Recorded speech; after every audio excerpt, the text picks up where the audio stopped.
You're still watching TVC Breakfast. We're now going to have this very, very important conversation on the lips of every Nigerian.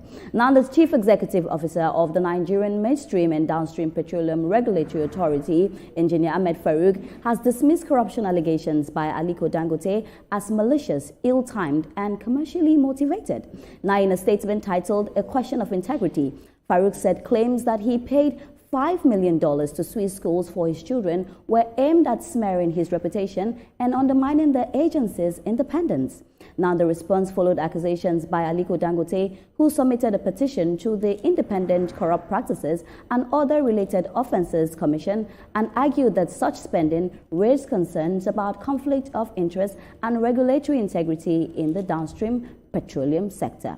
Joining us for this very important conversation via Zoom is Convener Social Rehabilitation, Grace and Support Initiative, Dr. Oludare Maridoti. Good morning, sir. How are you doing? Good morning, Ria. Good morning, Brian, Toma, Ramide, everybody in the studio. Exactly. Good morning to you. It's always a pleasure to have you on the show. Now, we're starting with this topic that is on the lips of every Nigerian. We're talking about the oil war. We saw what happened when Aliko Dangote organized a press conference, to bring out some allegations about Mr. Farouk. Now, although Mr. Farouk has come out to say that these allegations are not true, but of course, we were not expecting him to come out and say it's true.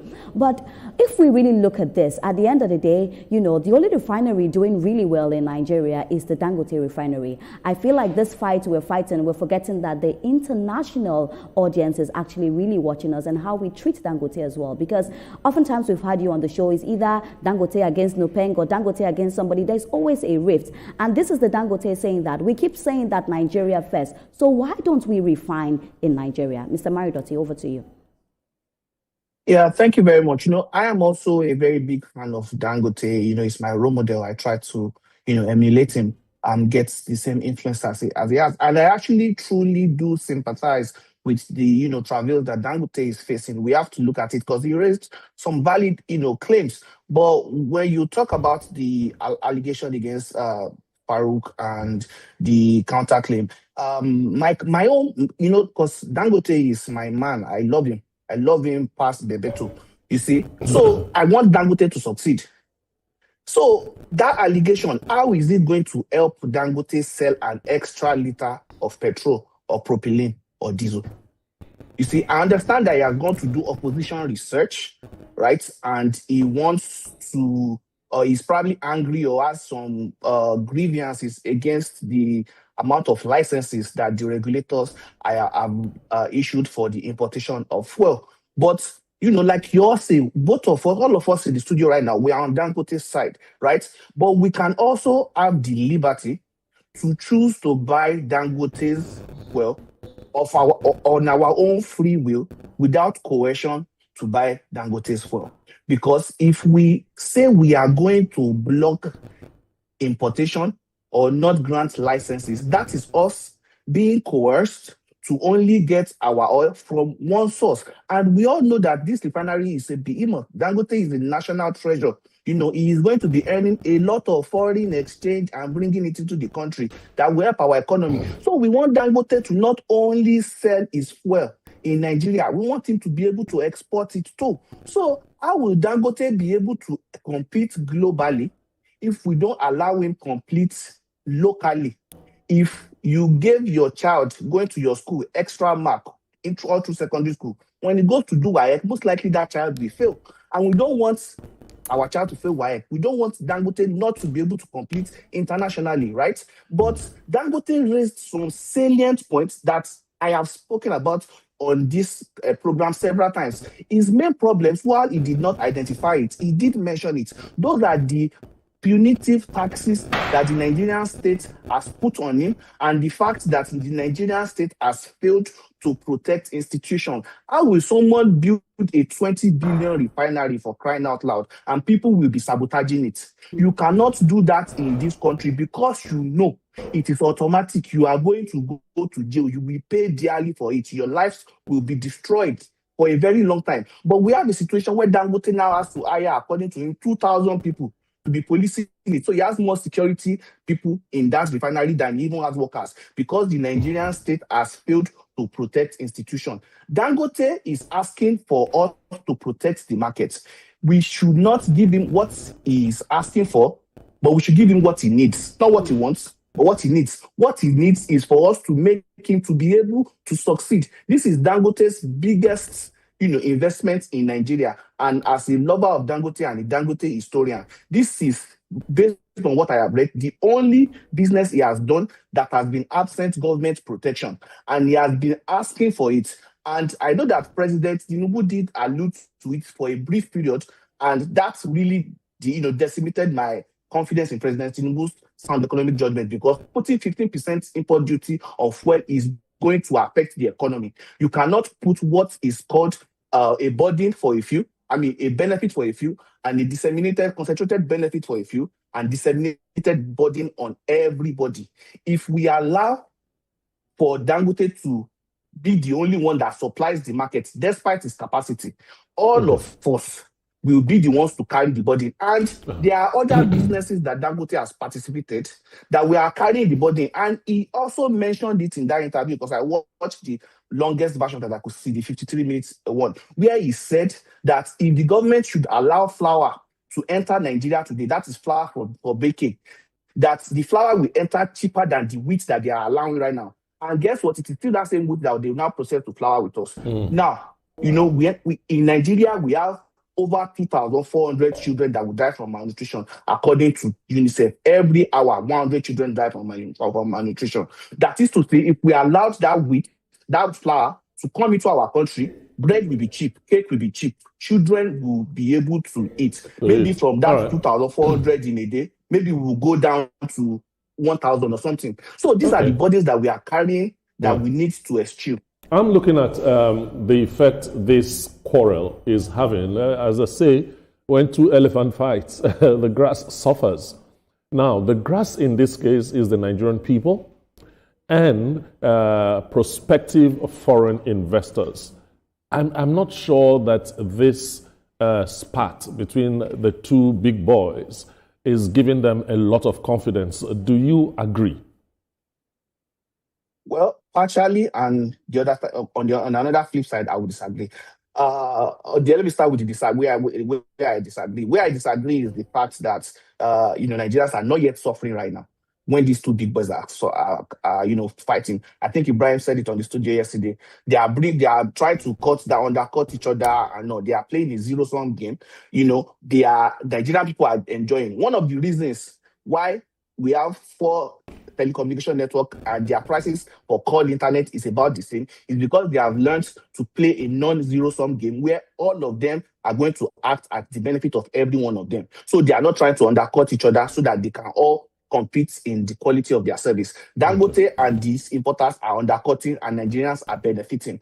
That's where I disagree with you, right? Okay. But where I will agree with you is when it comes to foreign investors, right? Foreign investors are not going to like these shenanigans. Now, it's not that foreign investors, almost all foreign investors, the real businessmen, they want to know their customers, not their customers' government, right? So these fights and this tussle and the fact that the regulators, or at least the power that be, someone like the president has not really, tilted this, his weight in one direction or the other, is going to give the investors uncertainty. Not in part, they definitely, all this Pengason and all is definitely not going to encourage them, but investors also don't want protection. If you give Dangote protection, anybody that will want to come and invest in you will want to have that protection too, so that they cannot be protected out of the market. Okay. So that is the flip side that we are not saying in terms of this battle. So if we give Dangote this protection, it will prevent foreign investors because they want level playing field.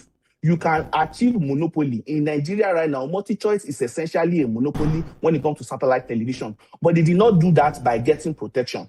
They were more efficient, they gave better services, and the people chose them. And I believe Dangote has all it takes for Nigerians to choose to buy from them. If I come to Nigeria today, I will go and buy Dangote fuel. When Dangote starts selling his shares, I will buy it because I want to support him. But I have to do that on my own free will. This is the tenet of Adam Smith, the father of economics, what's it called, book on Wealth of a Nation. The people have to be free to choose and act in their own best interest. When they do that, it is like there's an invisible hand that is making them act in the general interest, even though that is not what they intended to do. We have to ensure that there is level playing field. Dangote needs to let us focus on how his business can be competitive globally and stop practicing what I call commercial voyeurism, whereby you are focusing more on how to stop the other guy from selling his product as opposed to focusing on how to ensure you can sell your products. Now, he needs to refocus his attention on how he can sell his products. I have to say, Dr. Marindoti, this is the first time I've heard you ever say that you are a lover of somebody. You are usually in the middle, standing for truth, but that's okay. Now, this is a very big deal because essentially Africa's richest man has just petitioned a sitting regulator for gross financial misconduct. It's kind of a big deal. But how do we now separate a genuine, whistleblowing anti-corruption effort from Dangote as opposed to as opposed to a businessman who's not being favored right now by regulation? How do we separate those two things? Because in his defense, Farouk Ahmed has come out to say, family trust funds, scholarships, and decades of saving is why his children's school fees is being paid, in that capacity and in that amount. That's what he's come out to say. Don't you think it's very important that we operate based on evidence versus our emotion or our perceptions? Yeah, definitely. I agree with you completely. We should be as objective as we can be. If there is any graft, I am happy. This is for the EFCC chairman Aliko to go and look at and investigate. If there's any debt there, he should act. And if there's no debt there, then he has a ground to sue Dangote, and he's a billionaire, so he can get money out of him. And maybe that one will even help him in funding the subsequent student school fees if he can sue and win money for defamation. Mr. Marindoti, please, I need you to hold your thoughts a bit. Please just hold your thoughts. Okay. We'll come back to you shortly. We'll just go on this quick break and we will come back to you shortly. Please hold your thoughts.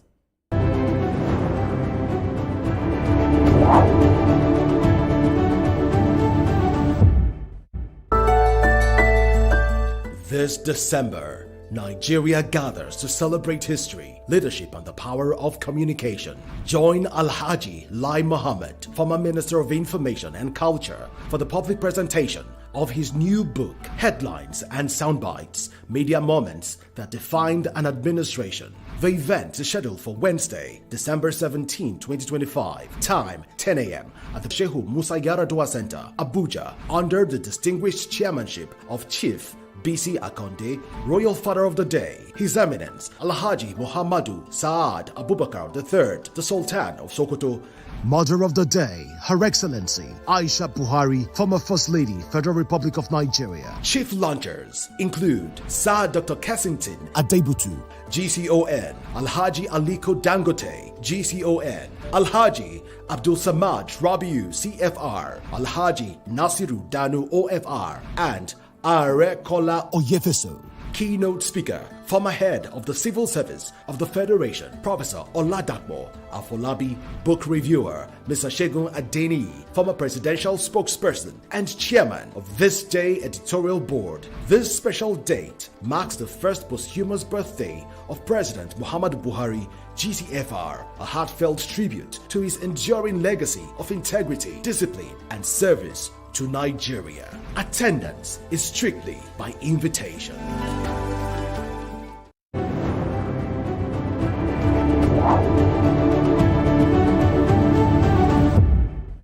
All right, Mr.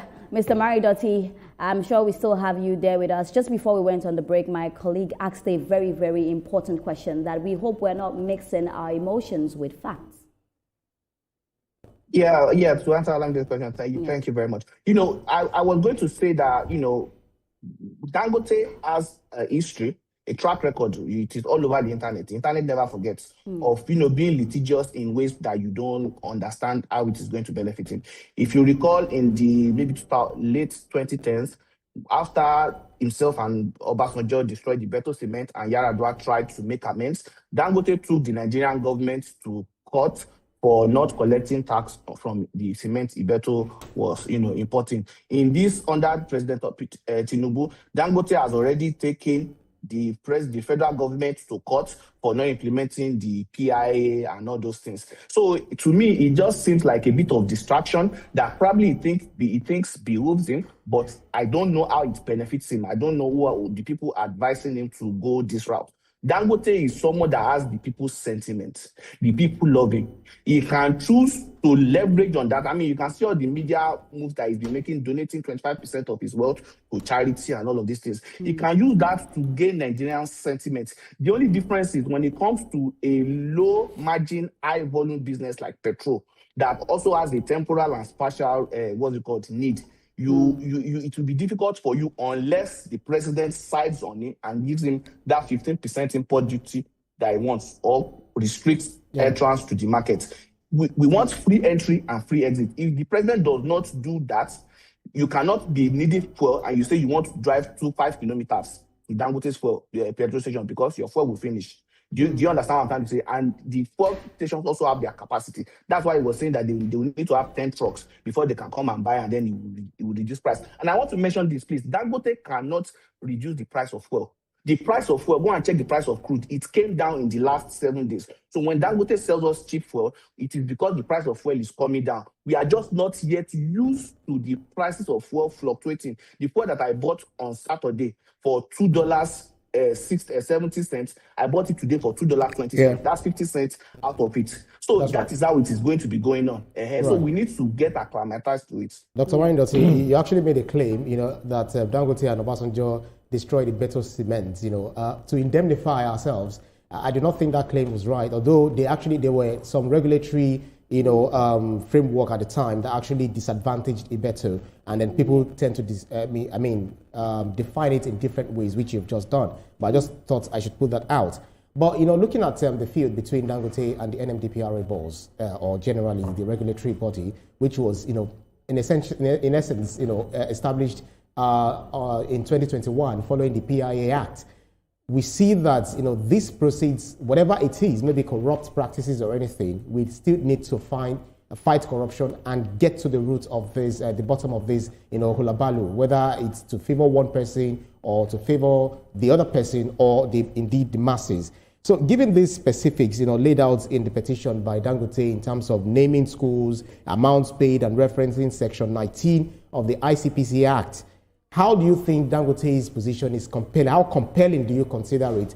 So much so that prima facie evidence which he has brought would be able to, for lawyers, maybe lawyers that also come out, supporting or against what Dangote has said, supporting the NMDPRA boss, saying that it is quite libelous and not based on fact. But we need to get to the root of this matter.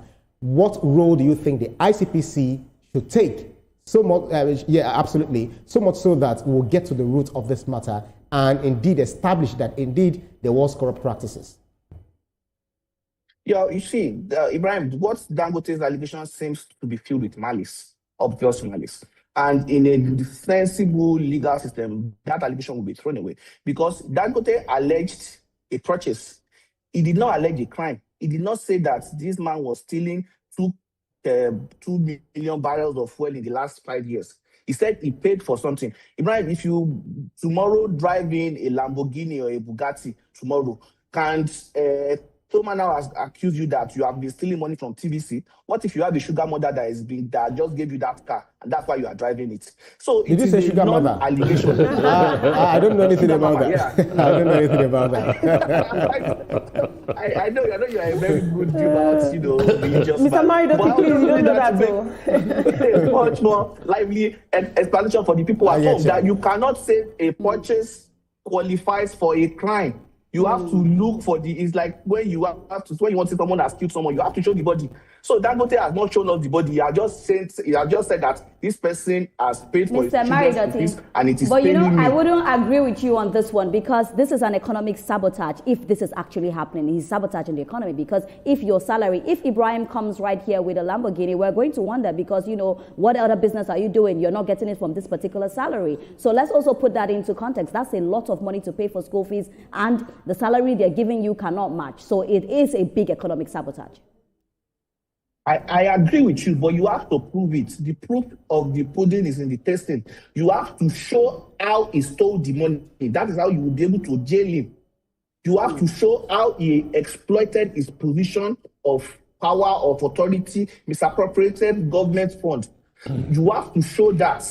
And most of the time, you know, it was Stalin that said, "Show me the man, and I will find you the crime." That is why in a much more advanced legal system, first off, the opportunity for Farouk to have stolen money would be definitely limited. But this kind of an allegation will be thrown out with malice, because first off, Dangote does not have any locus. It is the Nigerian government that has the locus to essentially bring such a case or such an allegation based on what they have signed. But now that you have brought it, I want it to be investigated. And if the man is found guilty, let him go be prosecuted and, you know, be put away, and let them freeze all his assets. Of course. I don't care for him. Exactly. Mr. Maridotin, you will hold your thoughts. You will hold your thoughts for me a bit as well. We'll go on a quick break, and when we come back, we continue. Thank you.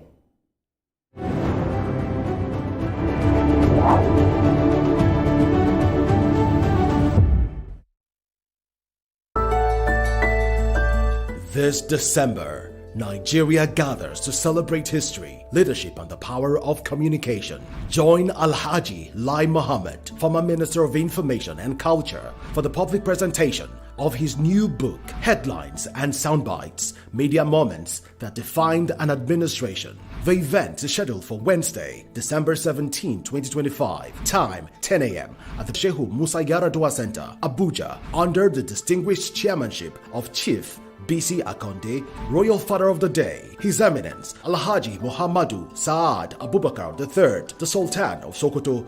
Mother of the Day, Her Excellency Aisha Buhari, former First Lady, Federal Republic of Nigeria. Chief launchers include Sir Dr. Kessington Adebutu, GCON, Alhaji Aliko Dangote, GCON, Alhaji Abdul Samad Rabiu, CFR, Alhaji Nasiru Danu, OFR, and Are Kola Oyefeso. Keynote speaker, former head of the Civil Service of the Federation, Professor Oladapo Afolabi, book reviewer, Mr. Segun Adeniyi, former presidential spokesperson and chairman of This Day editorial board. This special date marks the first posthumous birthday of President Muhammadu Buhari, GTFR, a heartfelt tribute to his enduring legacy of integrity, discipline, and service to Nigeria. Attendance is strictly by invitation.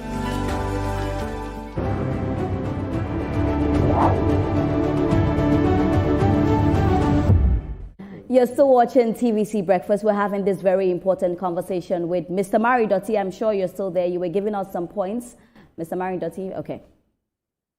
Yeah, I'm still with you. Thank you very much. So, if you can remind me what I was talking about. Okay, we were speaking about the fact that Dangote has made allegations. I said earlier on that he organized a press conference. I believe that he has some sort of evidence for him to say this. So you were saying that, you know, it's time for them to investigate as well. I said I agree as well. You know, he's made statements, even though we feel like, oh, it's coming out of malice, there's no smoke without fire, Mr. Maridotin. We still need to check it out. So just answer this. Yes, we still need to check. Yeah. We still need to check it, and I don't want us, and most people will not want a weaponized government. You know, because there was a time when Dangote was in the news that Dangote was investigated for some foreign exchange thing. If, you know, all the foreign exchange transactions that Dangote made when we had multiple exchange rates were investigated, would Dangote also be in the clear? You know, there was a senator from Osun West, I think Professor Adeyeye, that made some allegations about, you know, businessmen getting dollar allocation and then round tripping it for politicians to buy votes. It was said clearly on national television. So, you know, if we want to be doing witch hunt prosecution, like I said, Stalin said, show me the man, I'll find you the crime. So But this kind of allegation, I don't want every single form of graft, even if it is President Tinubu, anybody. If they should find it, let them investigate it and bring people to the books. When my father ran for an election, I told him if he stole money, I will expose him to EFCC. So I don't have I don't have any tolerance for graft. But we cannot be weaponizing government against people. We need to show that it's stolen something. Nobody is above the law, of course. But I'm just going to take this quick question from one of our audiences watching, and they're saying that, you know, when we import fuel, it hurts our local refinery, and oftentimes we say we're prioritizing Nigeria. So the question is, where are we really standing? And even with you speaking, it seems like in one way or the other, you are in support of these imported fuel. But then again, we are hearing that, or we know that it's going to hurt our local refineries. Well, my question is that, is exporting fuel also hurting our economy or local refinery? Why do we want to export and we don't want to import, right? The truth is that it is the freedom of the market. People should be free to import and export. Dangote should be able to compete internationally for him to be a viable business. Otherwise, you are going to have a perpetually infantile business. This refinery that has all it takes to be the best in the world and to be the most profitable will be always needing government's protection to survive. So that is why it hurts more. Just the same way you are not helping your child if you keep telling his teacher or bribing his teacher to give him 20% of the marks every year so that he can pass maths. You are not helping that child because he will never know maths, and when he goes to WAEC, he will fail, will not be able to succeed in the university. So we cannot, by protecting Dangote, he might think we are doing him good, just the same way your child will think you are helping him if you are helping him to bribe his teacher, but you are doing him more harm than good, because then he cannot, compete fairly. Dangote reminds me of one of my classmates that was one of the most brilliant students in our class, but whenever she has the opportunity, she will go and sleep with a lecturer to get marks, maybe out of anxiety for the passing of exams. And this girl is very brilliant. So this person that I'm talking about does not need to be getting extra untoward advantages because she has all it takes. Dangote has all it takes to succeed excellently in this market, competing globally and helping our economy. If we protect Dangote, then we are hurting Dangote. So let us give Dangote what he needs, not what he wants. Exactly. This is a very fine place to leave the conversation. At the end of the day, we just want peace among these two giants because we know that the international scene is watching us. Mr. Maridoti, thank you so much for your insights. Thank you. And I want to advocate tax cuts for Dangote, please. Let's tax cuts so that it can compete internationally. All right. Thank you. Thank you so much, Mr. Maridoti. Do have a fantastic day. Thank you. It's always great to have you on the show. Yeah, you too. All right. Now, still